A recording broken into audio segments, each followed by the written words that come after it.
Hello, Eyes and Teeth followers. Welcome to another edition of Eyes and Teeth Funny for Money. I appreciate you checking in, and I hope you're enjoying these chats. They're behind the scenes, basically dressing room banter. But really, they're chats in lockdown, or the comedians are at home. So you get to know comedians, comedy actors, comedy variety artists, and you get to know them via the questions. Some like to chat along, some like to talk, and I like to listen. I love chatting, but I also love listening. And in today's edition, I catch up with a brilliant MC, stand-up comedian who knows his business. He can sell a whole night of comedy, and he will provide you with the best acts for your venue, as well as MC the whole evening. And when Jim Grant is MC, you know you're getting quality and experience. In today's edition, we talk about mainstream v alternative comedy acts. Is there such existence anymore? There's mention of politics, and those of you that know me knows I'm out of my league with that subject. So I do listen, and I appreciate Jim's take on politics and humour. We also hear some great advice from Terry Alderton via Jim Grant, as well as taking in some serious comedy masterclass through Jim's experiences. I loved this chat, as I have the other 76 episodes, because it is what all the others are, and that is different. There's contrast to every episode. And I now want you to sit back, grab a cuppa, and enjoy my meeting with a brilliant stand-up comedian, Jim Grant. Hey Steve, thanks for your time today. It's been a long time since we've worked together, isn't it? I'm not a stand-up, because I can't do that without a dummy, as you know, but you gave me some of my early stand-up experiences, actually, in Oi Oi Comedy. So Oi Oi Comedy is your baby, isn't it? That's your thing. Yeah, I started it 20 years ago this year now. Blimey, was 2001. That's really strange. I kind of moved here. I moved to Eastbourne in 2001, so my Eastbourne life is the same age as your business. So that's incredible. So and it's gone really well. I mean, you really are key for making comedy happen in Eastbourne, because I mean, you hit the venues like the pubs and the you make comedy venues yourself, don't you? And you go to where the people don't really get to see comedy. Yeah, there's a comedy club and then there's comedy in a club, and over the last 20 years I've run both. And they're two different types of gigs, really. Yeah. And I book accordingly for those sorts of acts. And that's where you and I first crossed paths. Because Oi Oi Comedy is comedy. It's not alternative comedy necessarily, although the vast majority of acts I've booked, about 99% over the years, have been alternative comedians. Yes. I've always had a great respect for other aspects of our art form, and especially those that paved the way for what we do. And variety, where you come from, was a big part of that before the alternative scene came into Britain in the 1980s. Yeah, there's a big difference, isn't there? Because you had the Michael Barrymores and the Bobby Davros on telly, the Billy Pierces and all those comedians, you know, and then I guess it went to the Night at the Apollo. It has changed in that respect, hasn't it? The style has changed, I guess. It's been added to. Yeah. I wouldn't say that the mainstream people have changed their acts, or people in variety have changed their acts. It's just that a new opportunity with a new audience sprang up, and a new market niche was filled, and everyone's happy. And I've always been the sort of person to, you know, over 20 years, one of the things I'm pleased about is that I've got no grudges against anyone in the industry. I bear no one ill will. And I have respect for all the performers and all the different styles. And I always have respect for anyone that can do something that I can't do, or indeed someone that can do something that I can do but better. I've never been jealous. I've always looked at them and thought, how can I learn? You know, how can I remove my ego? Well, I wasn't always like that. I was quite egotistical in my 20s, but now I'm in my 40s. I just want to get along with everyone, have a great respect for everyone, leave my ego at the door, and learn from people who I can accept are better at that particular genre than myself. I've always considered myself a very, very strong MC, but I also know I wouldn't want to headline after, you know, quite a number of acts on the circuit. I wouldn't want to follow them, as they say. So Yeah. I've always had a great respect for everyone, and I intend to keep that way for the next 20 years. Sure, that's a great outlook. And it said that you are an experienced MC. And can you explain to my listeners what the MC's job upholds, really, in one evening? Because it's very important to a whole comedy night. Okay, well, we can talk about it from the practical standpoint and a philosophical standpoint as well. The practical standpoint of it is, I've always believed an MC should do no more than 10 to 12 off the top. And what I mean by that is, he's the one that comes on stage first. And my preferred MC style would be, I would like to engage, I split the room into a quadrant, perhaps into 6 or 8 if it was, back in the days where there was playing 200 or 300 people or something like that. Yeah. Split the room into a quadrant, and I would like to engage with every section of that quadrant, and then I would use stagecraft to be able to determine from people what people are wearing, have a hang around from behind stage, see which people seem to want to heckle the comedians, that kind of stuff. And I would use my experience to be able to pick someone from that quadrant that I think, A, would have a job that I can have something to work with, because you'll be amazed. If you really stare and study at people, that sounds really creepy and stuff, but you'll be amazed how many patterns you can see in both terms of human behaviour and the way those people would dress themselves. And not always, it's not an exact science or anything like that, but you're putting pieces of a puzzle together to form a probability scenario. So I would then go and pick someone in the audience that I think would have a job that I've got something to work with. And my ethos is always, be cheeky, but not rude. You want to have a laugh. Talk to them like they're someone that you've known for 10 years. But don't go over the line with, gratuities or nastiness or anything like that. And don't suck up either.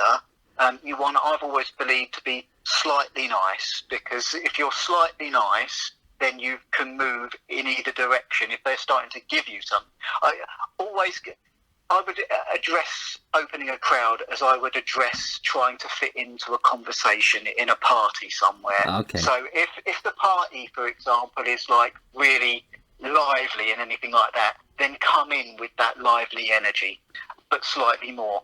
If they are really dour, then come in slightly more than dour.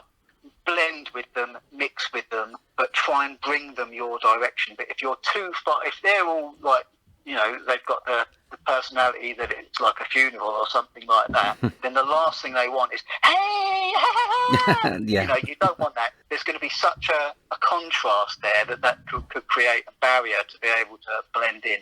So that's what I'll do. I'll split the room into quadrants. I'll pick someone based on their looks or their conversations or anything like that. Or if, you're sitting behind backstage in the front row, there's a few people that are talking about a one-night stand that's gone wrong or something like that, but they're all laughing and cheering about it. It doesn't sound like anyone's going to go to jail or anything like that. If it's all a laugh, then go in there and there's your table to work with or anything like that. And all you have to do is to say something like that is, what you need to do to begin with is make certain when you address that quadrant, you're bringing the other 3 quadrants with you. So you're not only bonding with that quadrant, but you're not losing the attention of the other 3 that you're leaving behind for that section. So, for example, you would be able to say, hey, did you guys hear what these people said in the front row just before I came on stage? What that does is it will create a laugh in that quadrant, because people are going, oh no, he's heard, and they'll start laughing and everything like that.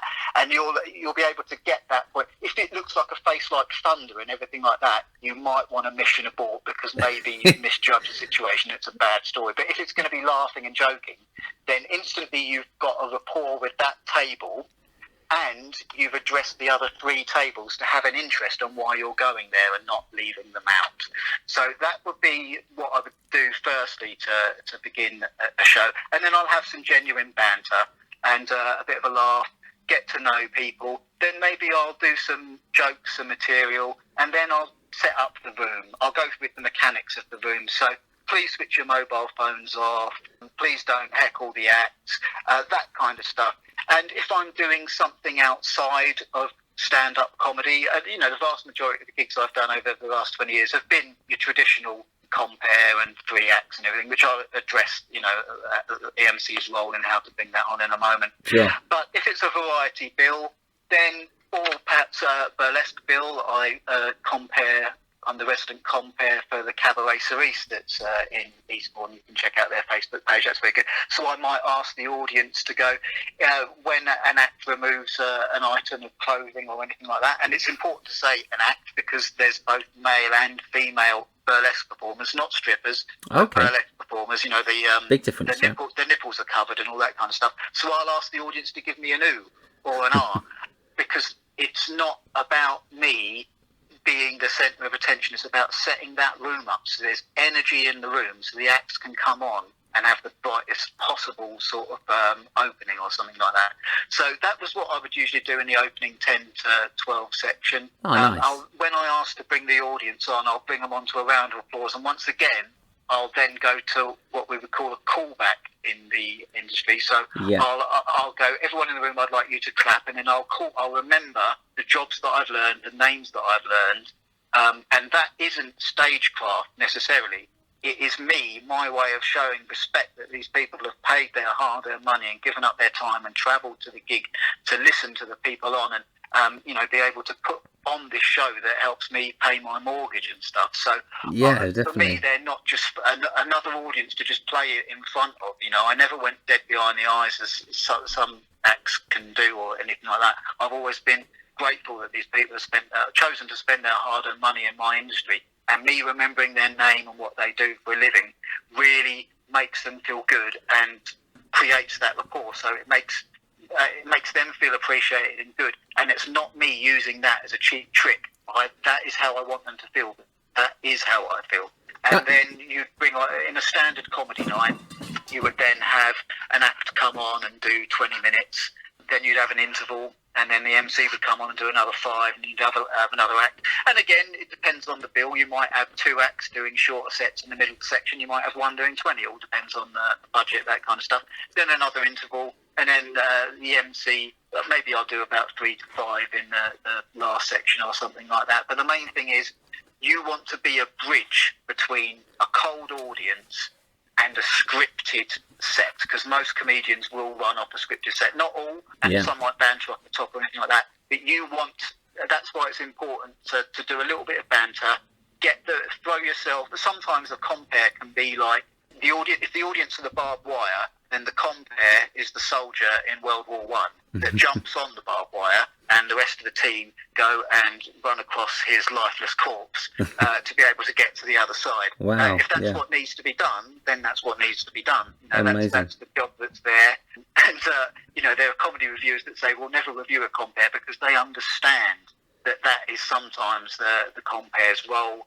And I've always had that attitude that is my job unless told otherwise, and I would never bring an act on, and never have done, until the situation is something that I would like to be brought on if I was doing a set myself. So other nuances will include, if you see someone getting up to go to the toilet or something like that just before you're bringing an act on, and they're right in the front row, do a little bit more, kill some time, get people back so that there's no interruption when that act comes on, because we all know audiences can judge acts very quickly in like the first 30 seconds or the first minute or anything like that.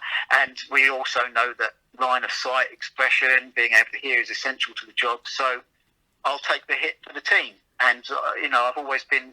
there are promoters that I've worked for that always appreciate that I've done that, including like Noel Faulkner at the Comedy Cafe and Peter at the King's Head and stuff like that. They've always noticed when I've done stuff like that, and it's nice, because they often say comparing is a thankless job, but if you're working for a promoter that really knows their stuff, it's not a thankless job, and they appreciate what I do. And I always have enjoyed. They're some of the 2 favourite people that I've worked for over the years, and not only that, but they've taught me a great deal. So that would be how I would compare technically.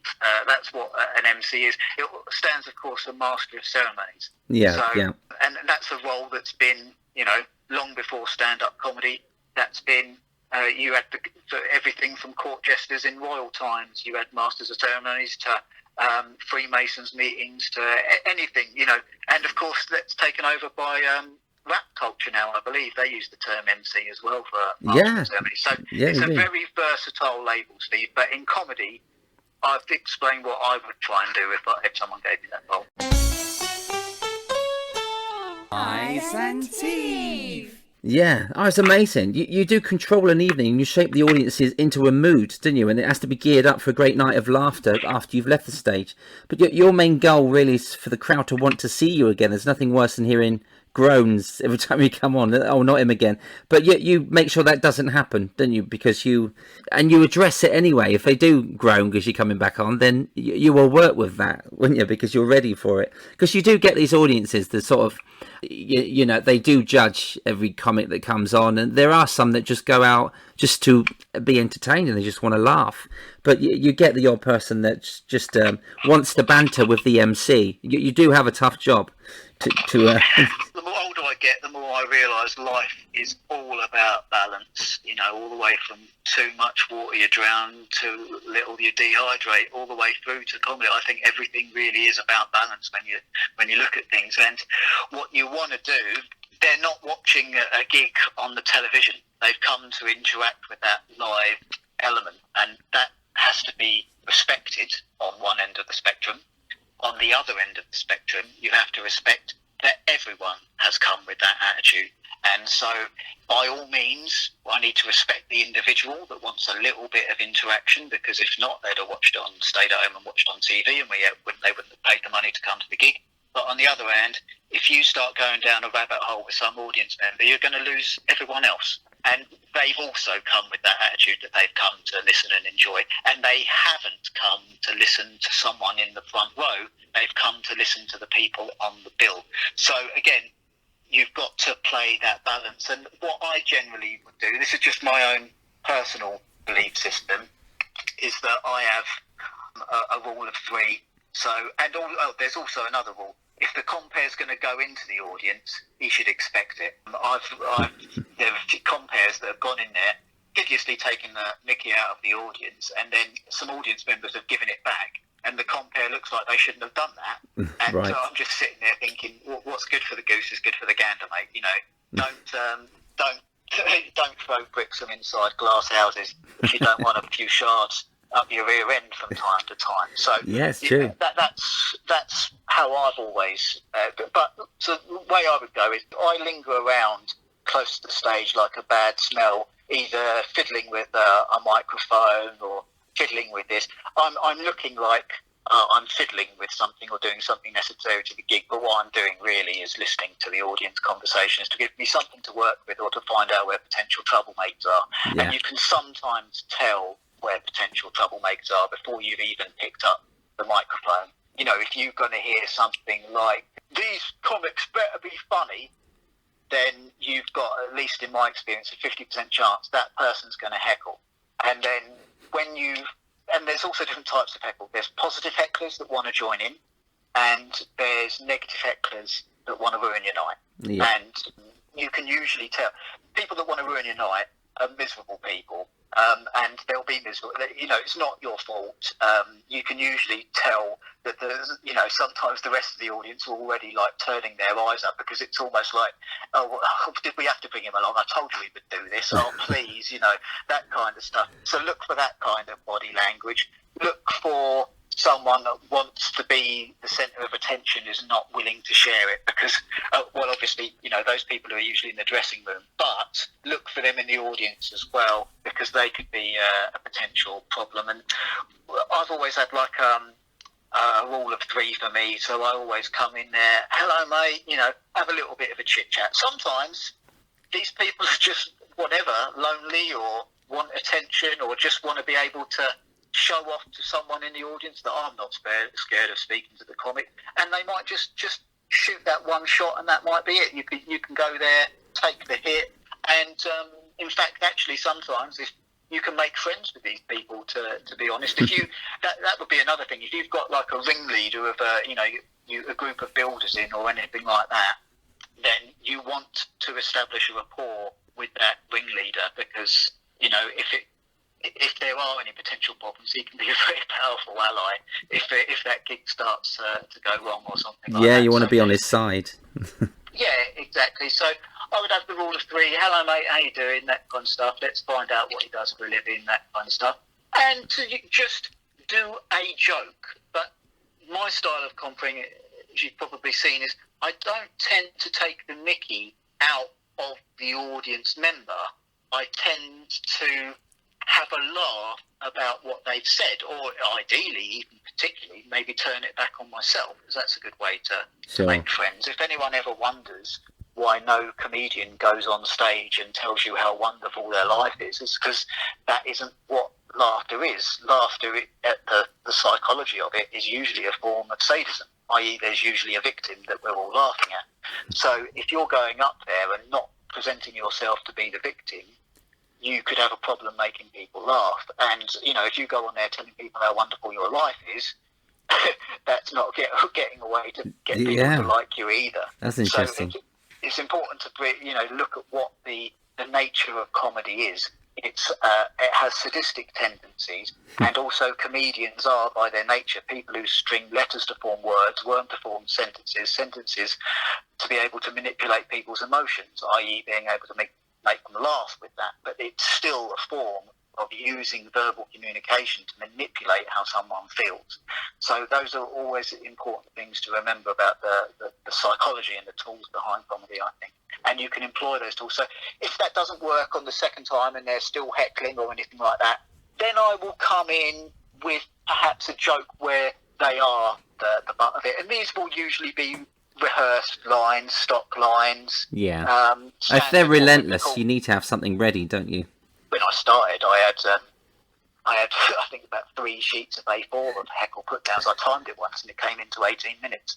But I sort of grew up. Did my apprenticeship in sort of quite rough gigs, half of which were probably my own. But when you go there and you give it and you're not nasty and you're always cheeky and you always have a smile on your face, you'll find, well, I found the people that were heckling most, in week X are coming back for week Y with their mates and the first to buy you a drink.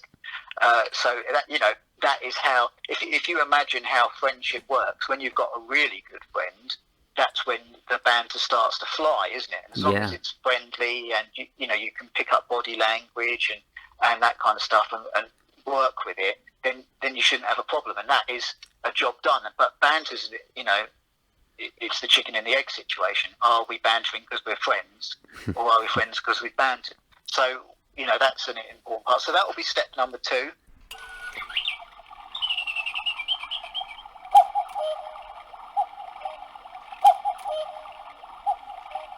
Step number 3, I'll use the old divide and conquer strategy at that point, but it's very important to, and this was a tip told to me by Terry Alderton.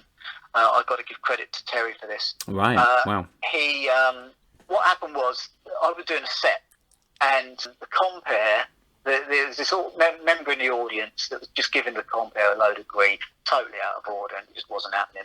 And the compere used exactly the techniques I've just described to you.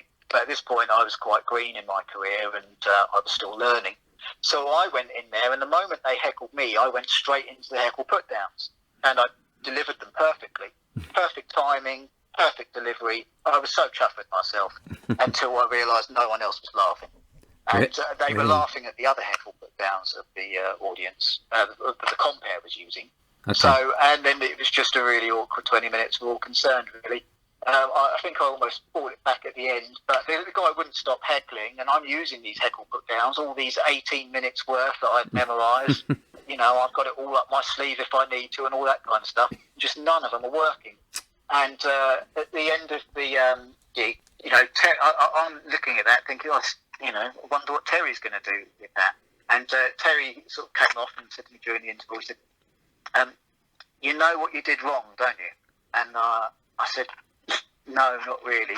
I thought I'd memorised, I didn't mess up any of the deliveries, I didn't mix up any words. And he said, you didn't divide and conquer. And to do that, you've got to have them on your side first. And that's exactly what he went out there and did. He said, what should I do now? And so he went on there, and he said, you've got to make them want to get you to fight their corner for them. Because if you go on there, it's you versus them. you've got to get them to the point that they're going, oh, bloody hell, this person's constantly interrupting here. I wish the comedian would put them down or something like that. Yeah. You've got to get them to that state if you're going on cold. So he went on there, and sure enough, this same negative personality type started to heckle Terry the moment he went on. And Terry just shrugged his shoulders and just carried on doing jokes and getting to know other positive members of the audience and bantering with them and having a good time. And the other guy kept going, and Terry, this was the only heckle put down he used to begin with. He went, stopped to listen to it, and he told the story with his body, which Terry's very good at doing. And he was able to stop everything that he was doing to give the audience a visual representation that everything's coming to a stop because of this heckler. And all Terry said was he looked at the heckler, he went, oh, yeah, mate. And it got a slight laugh. And then the guy kept going. And then Terry would talk to other audience members, you know, taking the mickey out of him, but only slightly, you know. Yeah. And then the next stage of that was Terry... The moment the guy talked over a punchline, I could tell Terry was the comic genius that he is. He goes, oh, I'm terribly sorry about that. Did you hear that punchline over the fact that that guy was chatting away? And they were like, no, or anything like that. And then Terry, that's when the divide and conquer starts to come in. Terry was like, am I right in thinking you'd rather listen to me to him? And of course, the whole audience went, yes, and everything like that.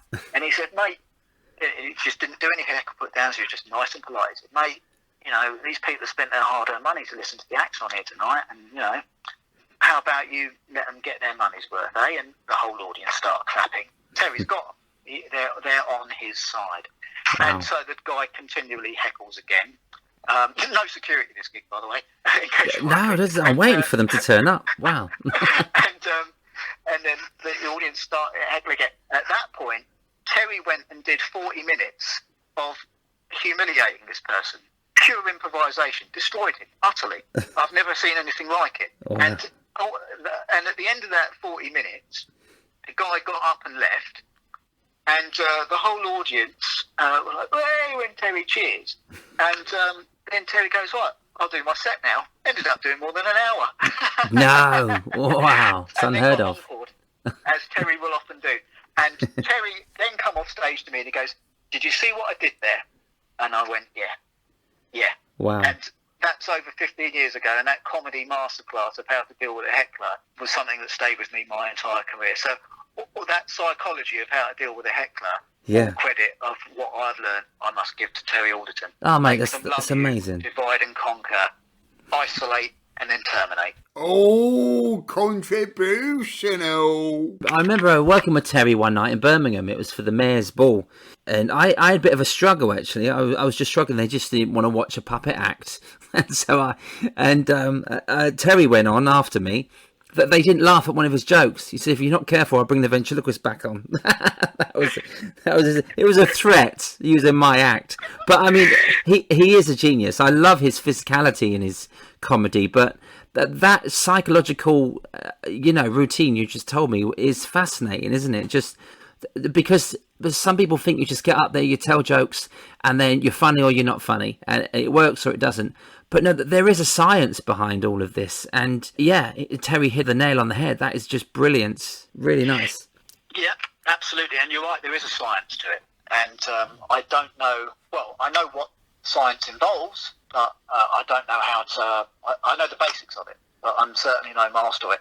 We've all had the gigs where you storm it or you're dying on your rear end.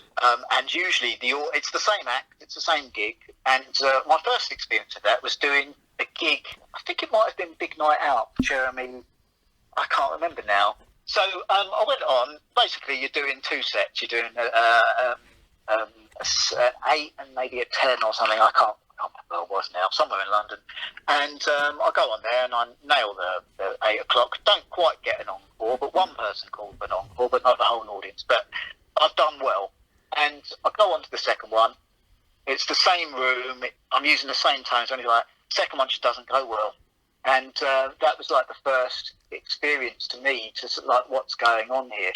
And I remembered back to my old psychology days. I studied psychology, and I remembered the experiments of Ash, ASCH, I believe, et al., and Sharif et al., and there's also some Zimbardo ones as well, and some Milgram ones. It's basically social conformity, obedience structures, hierarchical structures, that kind of stuff. But the one we're really looking at is conformity, because what I wanted to point out to you is it's unusual a comic to be dying on their rear end and having one or two people laughing where you'd expect a good audience to laugh. My point is, the audience is forming a consensus. Now, they haven't gone at the door and gone, we're going to like this comedian, we're not going to like this one. They haven't got some questionnaire that goes, we're going to all laugh in unison at this joke, none of us are going to laugh at this joke, we're going to find this one funny, but they're not.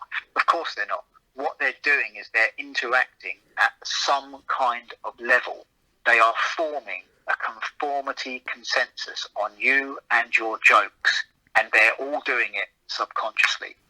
Wow. I can't find any other explanation for the fact that you will either storm a gig or die at a gig. The whole room reacts to you the same, and then you go to another room and it can be completely different. But again, the room reaches a consensus. It's weird, isn't it?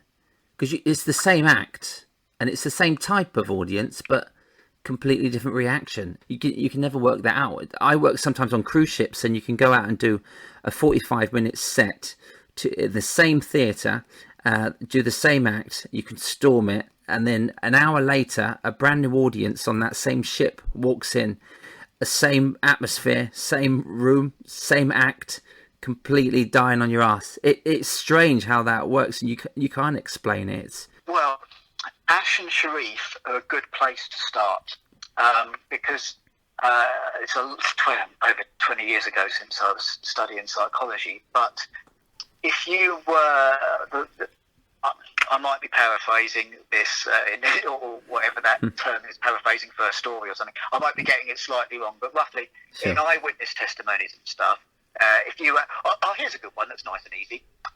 There used to be an old Candid Camera sketch where 4 people would get into a lift and one person faces the other way, you know.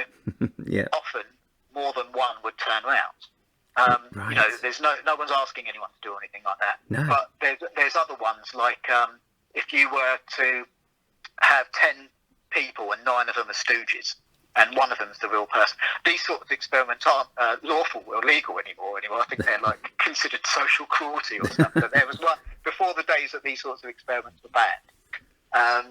There used to be one where one person who's not the stooge thought they witnessed a minor car accident. No, nothing horrific or anything like that, but just a little prang or anything like that. Yeah. You know, they're called for insurance witnesses or something like that. But like I said, there were 9 stooge witnesses there. And so if you were to ask the subject, the non-stooge, the 1 in 10 first, what colour the car was, and let's say the car was red, then that person would say, what did you witness? Blah, blah, blah, blah, blah. What colour was the car? It's red. Now, if you were to ask that person after you've asked all other... and by the way, they have to be away from it. It can't be in front of them.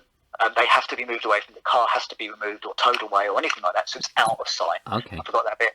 And then you ask the first 9 people first. Remember, the car's red. And you ask the first 9 people, what colour is that car? And all 9 of them go blue, blue, blue, blue, blue. I think there's a vast, the majority of percentage people doubt what they've seen with their own eyes and will conform and tell you that it's blue. Not all, but most will. There's other loads. Sharif and Ash, they did loads of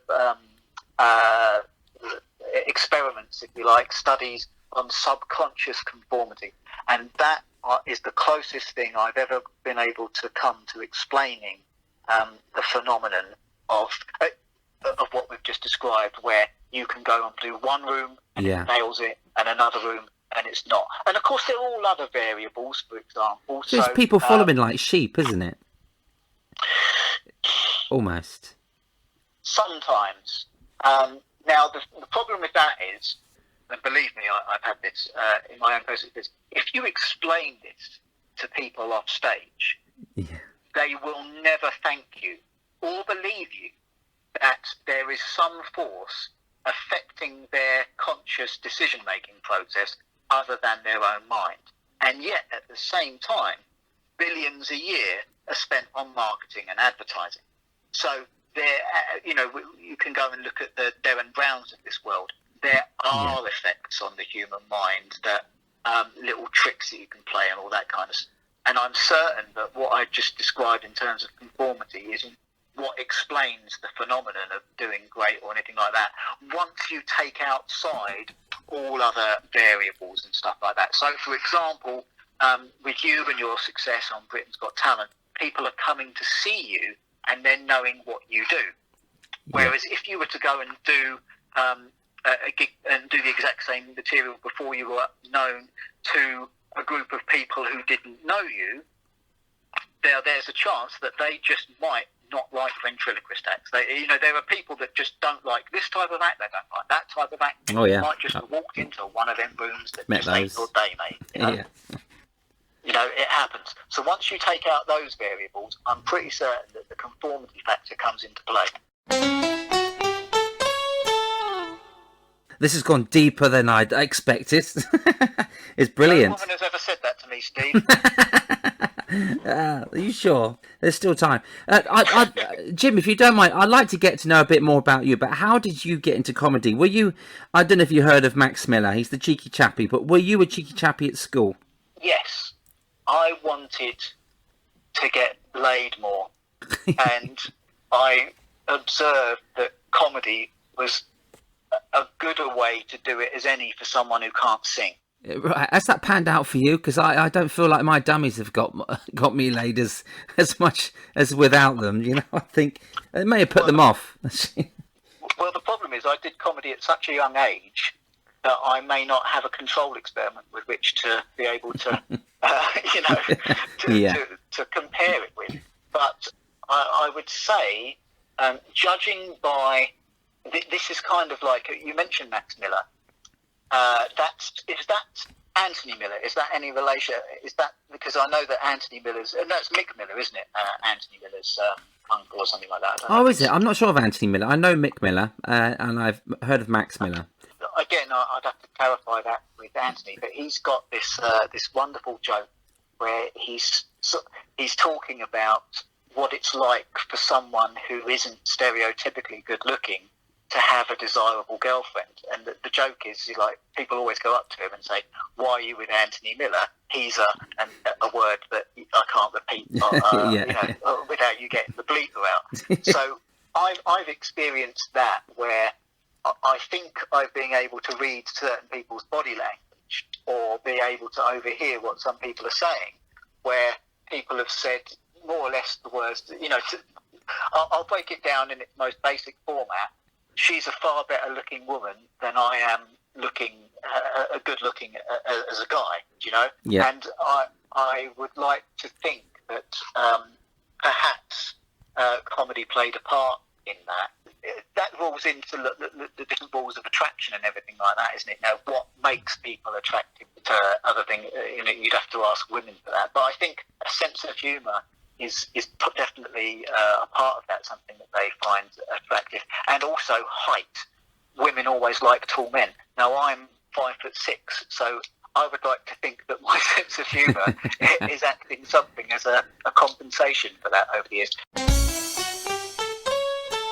Ice and Teeth. Did you grow up in Eastbourne? You're an Eastbourne man, aren't you? Yeah, I've been in Eastbourne since I was 4. And when I started doing comedy, when I was, it was 20, 21, the only comedy club in Eastbourne was Screaming Blue Murder.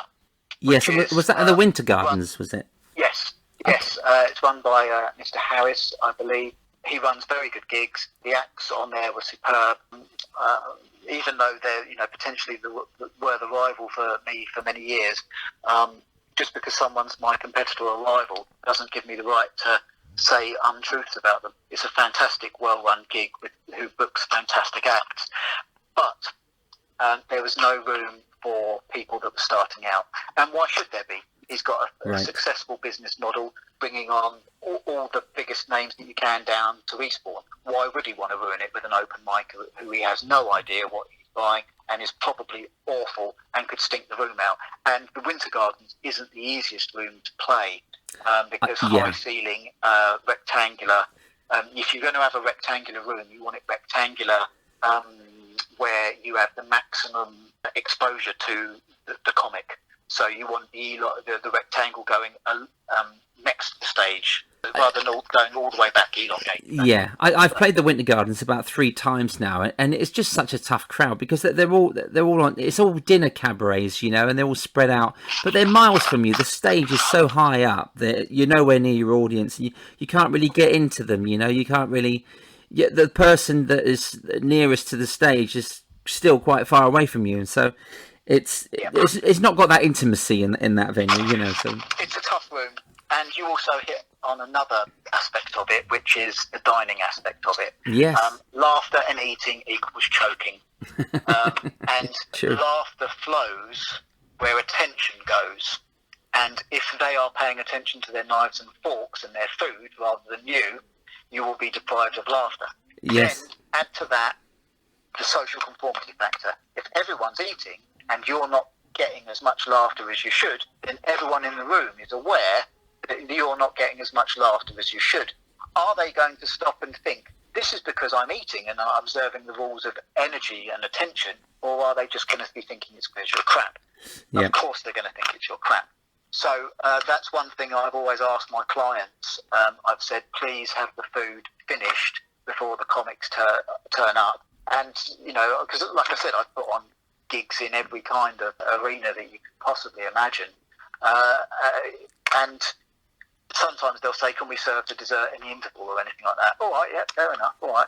But let's not have any clattering of knives and forks on cutlery and coffee plates cups. or any diversions of attention when the act is on. That's something that I've always asked my clients to observe. And most clients have observed it. Some it went awry for reasons without their control, and occasionally you get the odd client that's like, nah, I want them to do it. And that puts me between a rock and a hard place because the client has hired me to put on the best comedy night possible.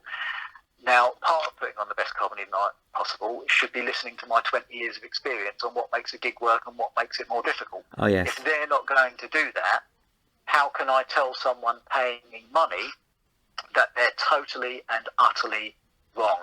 Well, I can tell them that, but what happens when they decide, well, I'm paying your wages, we're going to do it anyway?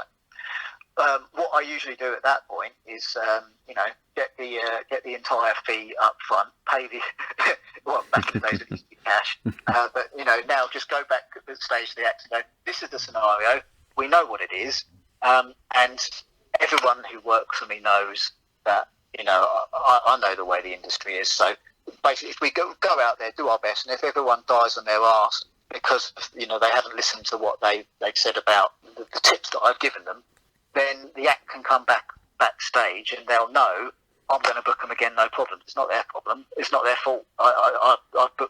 We've absolutely all done our best, and they likewise will know that I've done all I can. We've just had one of those problem clients. There's nothing to be done.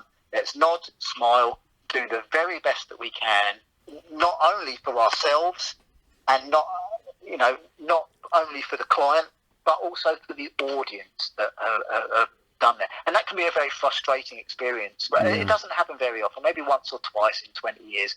You just get a client that's a real difficult human being, and they just know best, and they just don't want to take everything on board.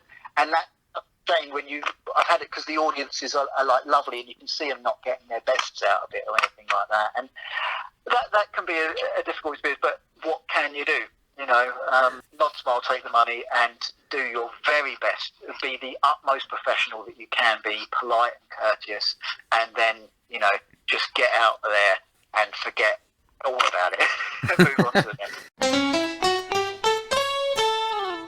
You never stop learning in this job, and it was probably only just 4 years ago where I was at this big gig in Leeds, and I was put on just after the main courses were served. They were running over time, and they said, Steve, we're going to have to put you on shortly. And I looked out and I thought, okay, they're just about to announce me, but they just served the main course. I had to go on during main course, which is from now on is a no-no since that night. But I struggle because they're eating, they've got a mouthful of food, they can't laugh, they're knives and forks, they can't clap. And I had to use someone in the audience as well, which I had to stop them from eating to get them up because they wanted me to do that a certain routine. So you're on a losing streak, really, before you even stand on that stage. And so, the top of the bill that night was Brian Connolly. He went on after desserts. There's no one eating. Everyone's just ready for a big night. But you're right that the people that are organising these things, they have to listen to the professionals, because I would have gone on before the first course, and then put the top of the bill at the end and lots of music in the middle. I mean, it's nice to listen to music and stuff or a band while you're eating, but it's just sad, isn't it, when you can waste a good act, I'm not saying that I was, but not on that night I weren't.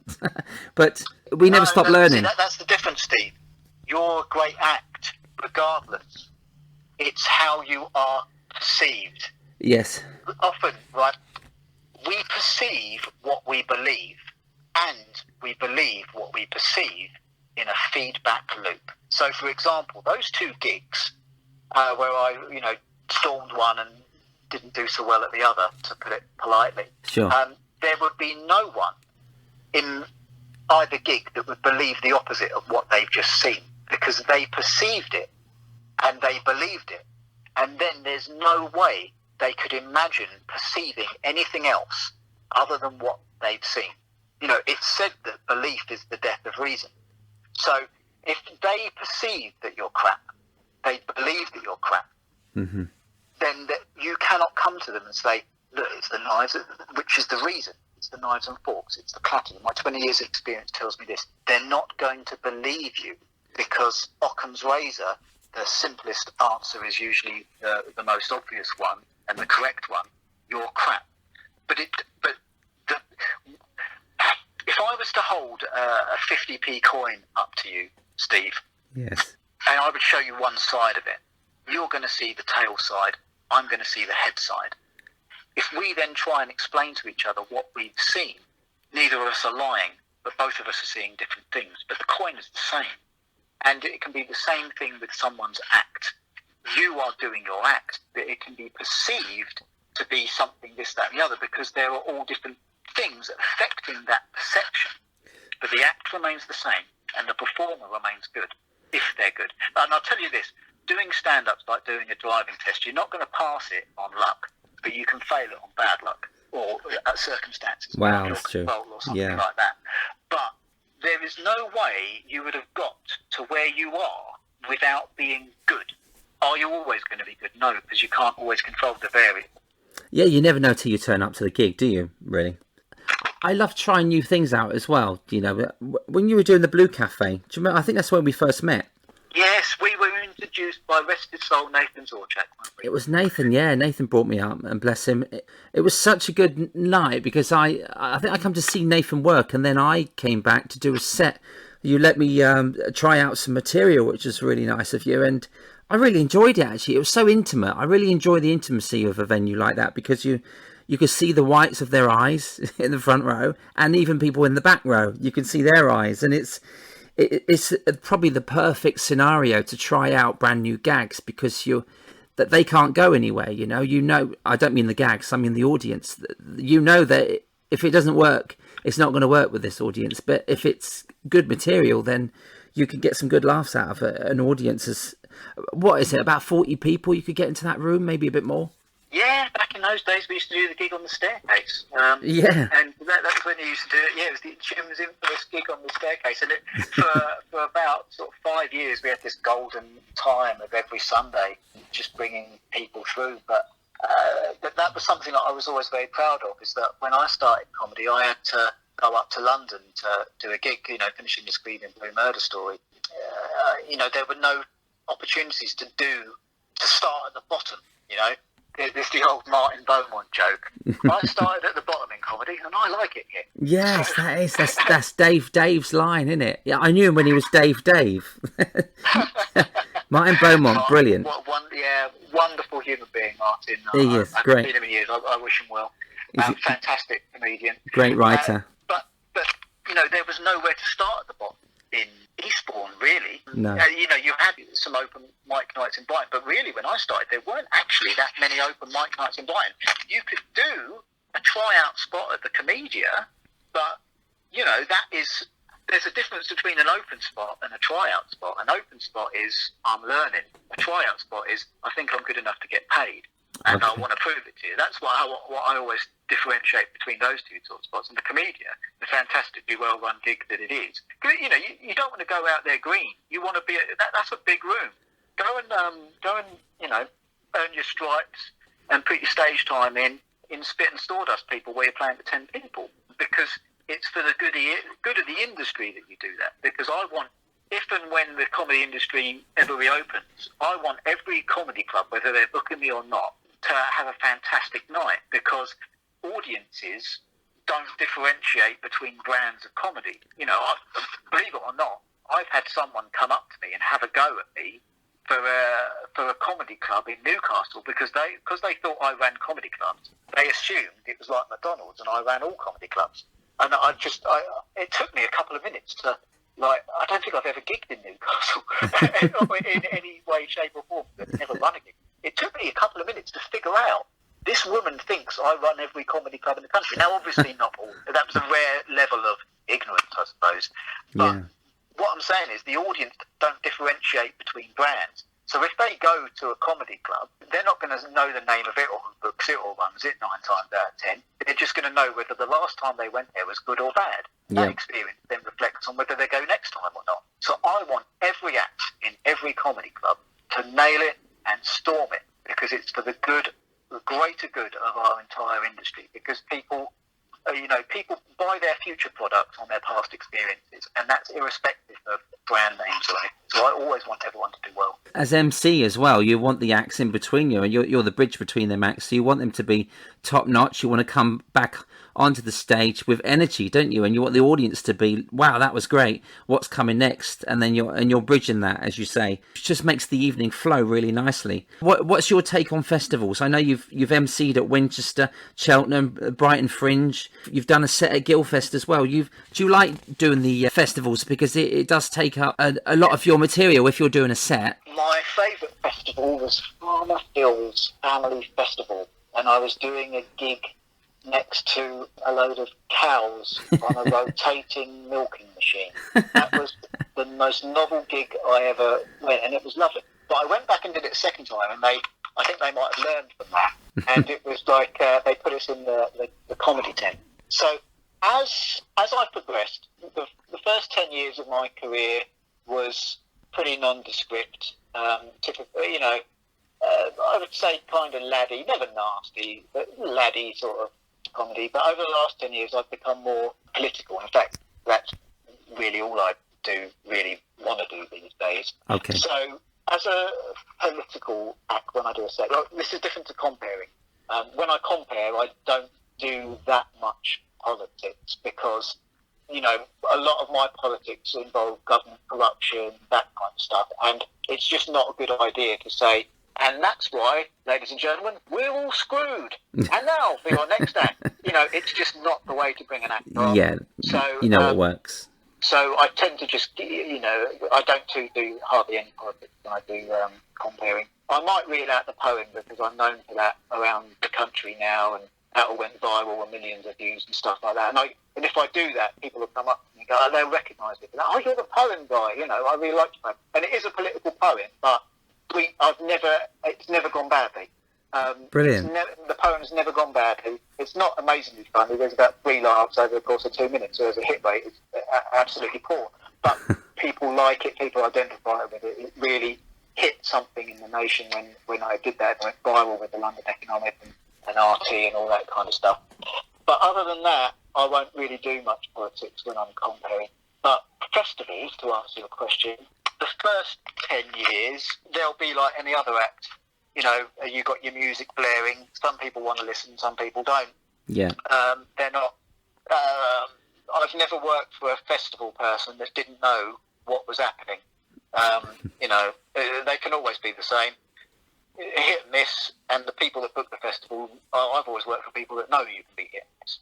And And I remember with Guildfest, we had to do the set clean, and I went on there and I did my clean set, and then after me was Ian Cognito, who went out, bless him, one of my favourite people to work with.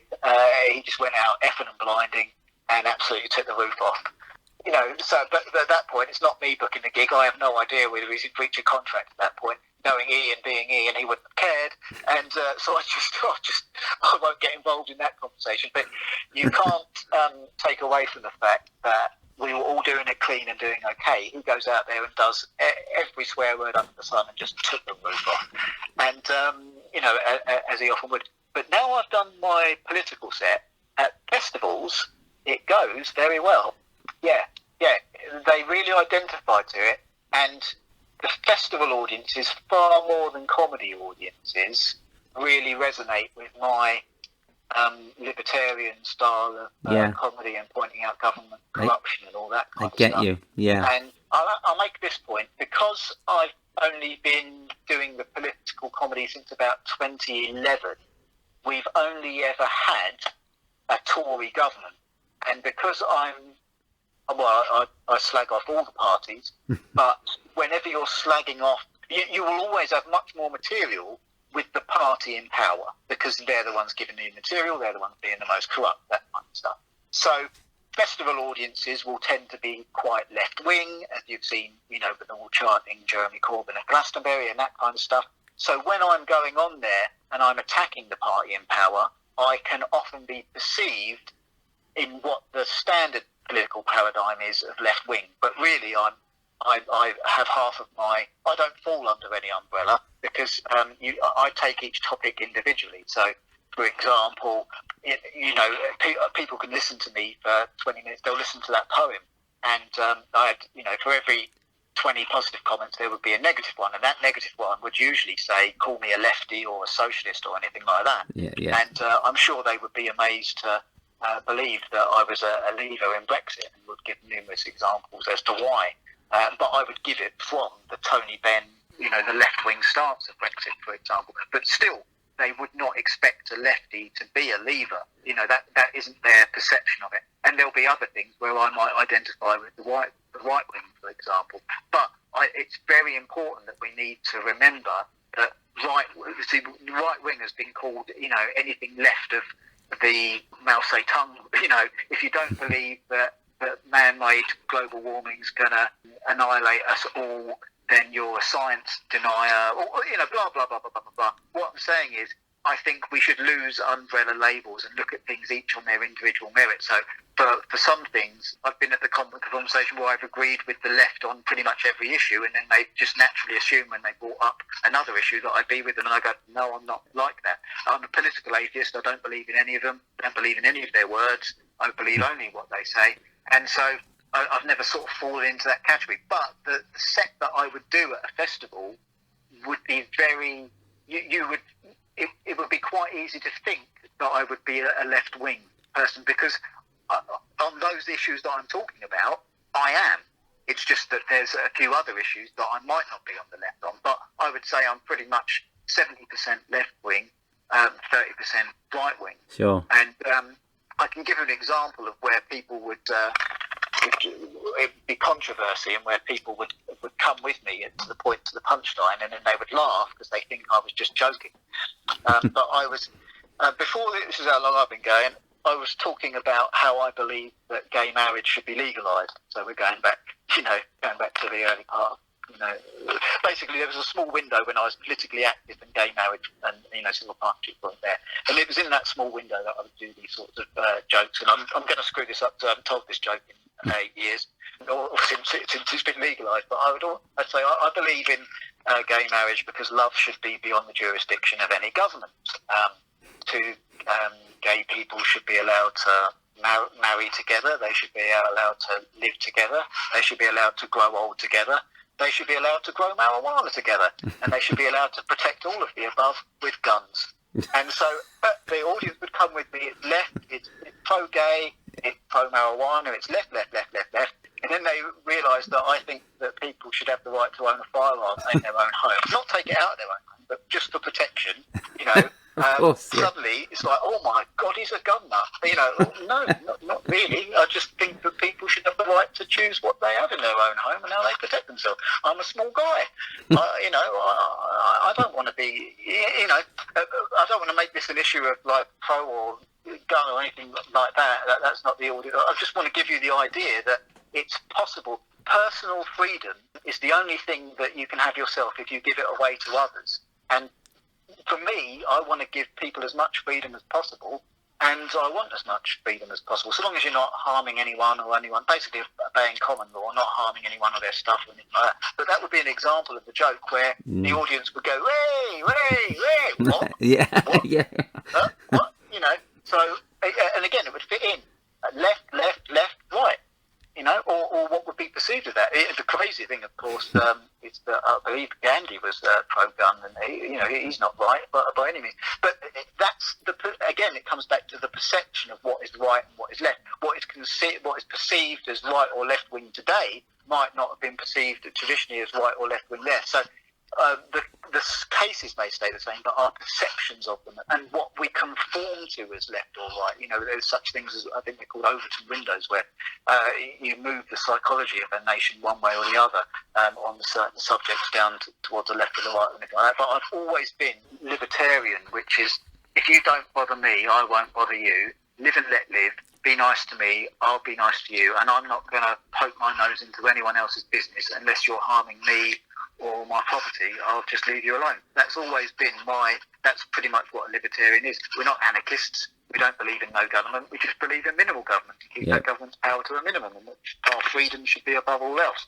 So that's where my comedy's always come from, and that kind of gels nicely with festival audiences. Oh, conservative. You're very intelligent. I can tell by talking to you and listening to you. You're very intelligent. You can really weave that into your comedy, and you also talk a lot on radio as well. And you've been a radio guest for many stations at Talk Sport, Express, BBC Radio Sussex Breakfast Show. And do you still work on Radio Lewis with Beyond the News? I don't work on Radio Lewis anymore. No, is that? I do. I resurrected Beyond the News during lockdown because. Is that on YouTube, is it? Or it's on Spotify via Anchor, and I am going to be looking at put it on to alternative channels. But I will put it on YouTube, but I don't know how long it stays up, because even though Beyond the News, I only ever feature mainstream news articles. Right. We're living in a crazy world now where Facebook is censoring people like the New York Times on certain issues and stuff. So if they decide, and YouTube the same, I'm totally against censorship. I'm all for keeping language content out of the hands of children and all that kind of stuff. Of course. But actual censorship of adults, let the free market decide an idea. I'm all for free speech. So sometimes there's problems where I'm actually reading out an article from the New York Post and I'm putting it on my site, and the Facebook fact checkers have a problem with it. And then I do look into a reason of where the Facebook fact checkers are, and they have direct conflicts of interest with the people who the New York Post is slagging off. And so we're living in a world now of direct sort of censorship that can be a problem. So I'm going to be putting it up on other platforms like BitChute, Brand New Tube. Well, BitChute can be a bit of a bitch to upload, but Brand New Tube, and looking at other alternative platforms to put my stuff out there. But Beyond the News, I only ever read from mainstream news, which is, and that's the complete spectrum of mainstream news, all the way from the left of The Guardian to the right of the Mail, and that's on both sides of the Atlantic, so all the way from the left of CNN to the right of Fox News. And I'll also cover peer-reviewed science journals, that kind of stuff, and occasionally the odd court ruling, but I like to go to the official court ruling page rather than... But what I'm saying is there'll be no articles from a website like Tinfoil Hat Bob Swears Blindly That This Is True, Governor. There'll be there'll be no articles like that. And that's what I do for my news show. It's Beyond the News. You can find Beyond the News on Facebook, and I'm also on Spotify, Beyond the News with Jim Grant. And I started to do that because I am not a believer lockdown saves more lives than it costs. And it's important for me to get across the point that just because I'm questioning the lockdown doesn't mean I'm questioning the virus. Whenever anyone labels, again, it goes back to labels. I'm very wary of labels. If you're labeling more than one thing, like what I would call an umbrella, then that can sometimes be counterproductive. So, for example, the term conspiracy theorist, well, there are 100 different conspiracies. So there'll be some that I agree with and some that I think are absolutely ridiculous. So it's not a sensible label to call me that. It would be far more sensible to ask me, what do you think of this conspiracy or that conspiracy or anything like that, rather than label in all these sort of generic terms. I don't think it's helpful to anyone. And again, it's perception and reality. And it goes back to the point I made about time. So, for example, in years gone by, the Gulf of Tonkin incident used to be a conspiracy theory until they declassified the documents, for example. So it went from conspiracy theory to conspiracy reality. So that's what I do at Beyond the News. I only stick to mainstream sources. I give my opinion on it, and I'm not convinced that this lockdown is saving more lives than it's costing through cancer screenings being missed, poverty, unemployment, people going bankrupt, suicide rates, and other forms of negative things that the lockdown has caused. And scientifically, if we're following the science, we need to compare the benefits of the lockdown with a control experiment. And for that, you want to look at control experiments. Iceland did it, and then Sweden did it, and North Dakota, or one of the Dakotas did it, for example. And people then go, well, they did it, but they don't now. What reasons will they have for changing it? Because if you look at the numbers, those are the only controlled experiments you go with. I question whether lockdown is saving more lives than it costs. But at the same time, that does not make me a conspiracy theorist or a COVID denier for wanting to look at science. No. I think the virus is real. I think that people are dying in those hospitals, and I don't want to be labelled in with all the ones that think they don't. But I will always listen to the ones that think I don't. In fact, I'm going to be doing a show with Craig Campbell for Iconic, which of course is David Icke's network. And I'll say this. I said beforehand, there's quite a few things I disagree with David Icke about before I sort of did that. And the feedback came back, that's not a problem. We're a pro-free speech thing here. I wonder how many mainstream news anchors, I wonder how many people at the BBC will be able to say, this is what I've been told to say, but this is my own personal belief and it's different. I wonder if he was to say that, how long he'd keep his job, whereas the people I work for, I can say whatever I like, and I'm always very grateful for that. But it's important that we all come together, we remain calm, we don't call each other names, and we always remember what unites us, regardless of race, religion, colour or creed. We're a human family, we're a human species, and we'll always have far more that unites us than divides us. And if we can just not attach our egos to belief system, like I said, belief is the death of reason sometimes. If we can keep our minds open, minds work best when they're open like parachutes, as Frank Zappa said, then we can all sort of get along. But so Beyond the News is a beginner's guide to conspiracy, but I only deal with reality. I only deal with mainstream media. I only deal with what's admitted, declassified documents, mainstream media, science, peer-reviewed journals. And I might not give my opinion on that, and I might give my opinion on, if you want to go down the rabbit hole where you can find it, but that isn't for me to say. It's very much a beginner's guide. If you're going on there and you're thinking, I'm not convinced the television is telling me the truth anymore, then my show would be a good place to start. Okay, brilliant. I think a lot of people will come that way. Yeah. Beyond the News, yeah. But then, I won't go into it on too much details, but that's pretty much what Beyond the News is. Yeah. Amazing. And I've got my personal Facebook page, which is Jim Grant Comedy, and there's no conspiracies. I would say it's about 1/4 clean memes, 1/4 dirty memes, 1/4 funny news, and 1/4 cute animal videos, because I like cats. So, stuff. And when someone rescues an otter and you can see it playing with a puppy, those kind of videos I really like that. Taken from other sources around the internet. I don't create anything myself. I just share what's already out there. So that's Jim Grant Comedy on Facebook, and that's Beyond the News if you want to know about more news that's on there. And people might ask, how can you quote mainstream media, Jim, and yet at the same time say I don't believe what's on the television all the time?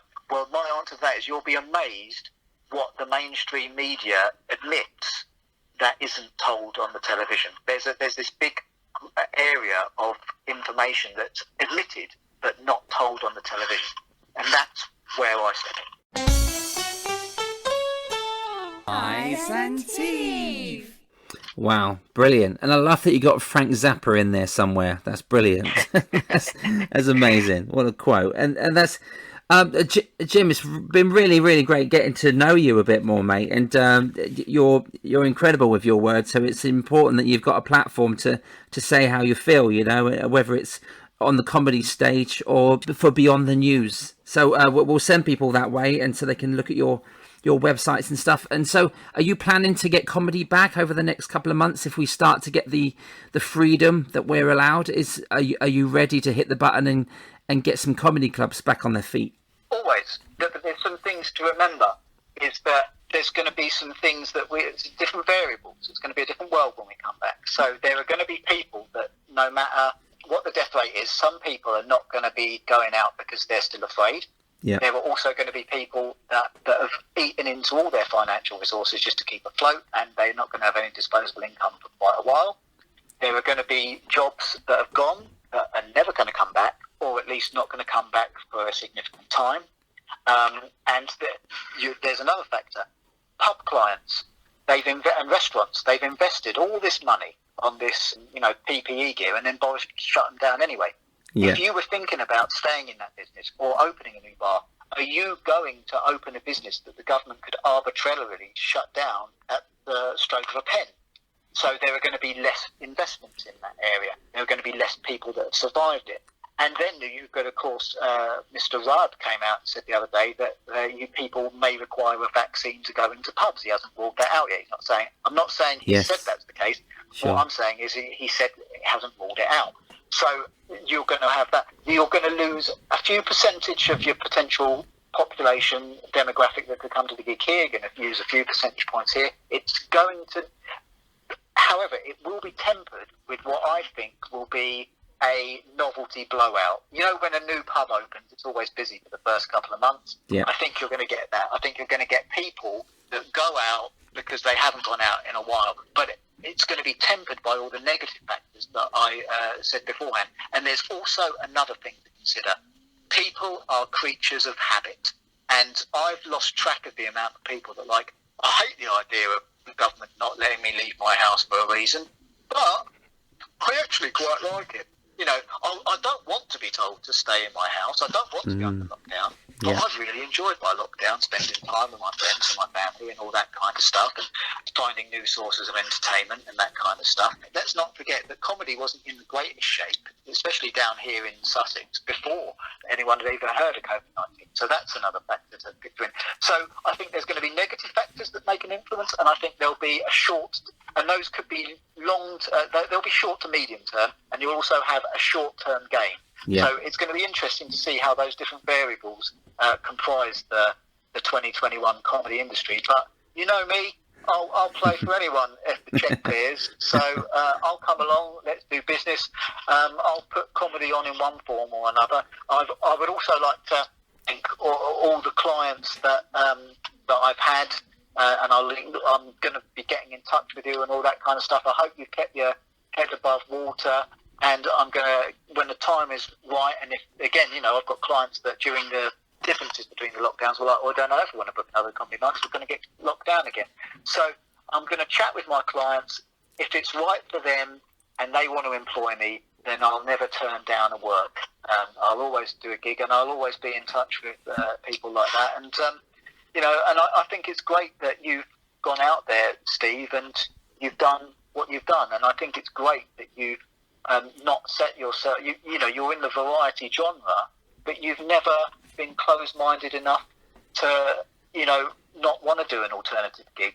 And I've never been a closed-minded person that turns their nose up at someone who does a different type of comedy than mine.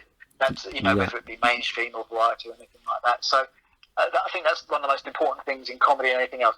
Work with people that have a can-do attitude and that don't see it as a competition, and that you can work with and you can chat with, and when things go wrong, you can work things out and iron things with as reasonable people. And you've always been one of those people, and you've always been open-minded to do that, and that's why we hit it off so well, because there'll be promoters. You've probably encountered a few promoters before you got on the telly and got famous, by the way. I bet those promoters probably came back to you in a few years once they realised you could put bums on the seat. But I'm sure there were a few promoters that probably like, oh, you're a ventriloquist, I run alternative comedy. Did you ever find that when you were starting out or anything like that? Yeah. Or did you find everyone was as open-minded as me? No, they're not all as open-minded as you. Miles Crawford is open-minded. He's great guy, and he accepts, because he used to be a prop act himself. I found out, but it's prop acts, isn't it? And ventriloquists and that. Yeah, the doors are kind of shut in a lot of respects for that. Like, So I found that before, and I've even found that after the TV experience. So it's just down to you. Thanks to you. For letting me in and trying some stuff out there. It's nice to dip your toes in and bite the bullet, really, because you are putting yourself at risk going in. It's a completely different genre for me, the comedy club scene, and I've grown up doing the holiday parks and the cruise ships and theatres and pantomimes, and so I love a challenge. I really do. So I write differently as well, so some of my material that I write is only right for comedy clubs, and it's not right for the Disney cruise lines or the Saga cruise lines or Panto. I can't do it in those venues. So it's, yeah. So I thank you for doing that, for giving me those chances anyway. It was my pleasure, because you made me laugh, you turned up on time, and you were easy to work with. And that's all I ever ask from anyone, really. No, bless you, mate. Thank you. That's nice to hear. Well, I want to thank you for turning up as well and doing this for me. We've spoken, and I've listened, and I've enjoyed it. It really is interesting, and it's brilliant to talk to you again, Jim. And I hope that we do get to gig when people are ready to leave their living rooms again. But thank you so much for your time, mate. I really appreciate that. Yeah, well, hopefully when I'm up and running again, I will be doing, I've always gone seen which way's the wind blowing. And yeah, I've over the years I've migrated towards bucket collection gigs, free entry kind of things. Yes. And so those gigs will be able to survive this COVID thing, because you've got very minimal startup costs and very little outlay for everything. But what I'm saying is, those gigs won't pay very much at all, but there'll be, there's a thing that comes with that. So what I'm saying is, if you want to do some new material with those sort of gigs where you don't think that it's appropriate for cruise ships or Disney or anything like that, give me a buzz, send me an email, we'll work something out, we'll put you on for 10, 20 minutes or something, And there's no need to thank me, because your name is going to put bums on seats, even if you're crap. I'll put you on at the end, and by that time, everyone would have bought a drink and the venue's happy. So, but I'm sure you won't be, because I've never seen you have a bad gig for me. You've always done well. But it'll be a pleasure to do that. It'll be good to see you on the circuit again. Thanks a lot, Jim. I appreciate that. Thanks for being on Eyes and Teeth. Thank you, buddy. Cool. Eyes and Teeth. Thanks, Jim. And once again, if you'd like to see more and hear his poem, then you can follow him on Facebook at Jim Grant Comedy, or Twitter at Jim Grant Comedy. And there you can find his links to his Beyond the News episodes. Today's comedy quote comes from Lenny Bruce. I'm not a comedian, and I'm not sick. The world is sick, and I'm the doctor. I'm a surgeon with a scalpel for false values. I don't have an act. I just talk. I'm just Lenny Bruce. Thanks, Lenny. There are other funny Lennys. There was Lenny Bennett, Lenny Henry. Or here's another one from Lenny Bruce. The only honest art form is laughter. Eyes and Teeth is written, produced and hosted by Steve Hewlett. Vocals by Larissa, Lola and Nina Hewlett. Additional vocals by Rich T. The Eyes and Teeth music and jingles are all produced and performed by Kevin Dean. Listen in next time when I talk to a brilliant comedy and vocal talent and a lady whose uncle was one of the greatest British ventriloquists of all time. So this is right up my street, and I hope it's up your street. Is she up your street? She might live there. It's Karen Dalton or Karen Williams. Which one will she be? She may even be Elsie Crumpet. See you next time.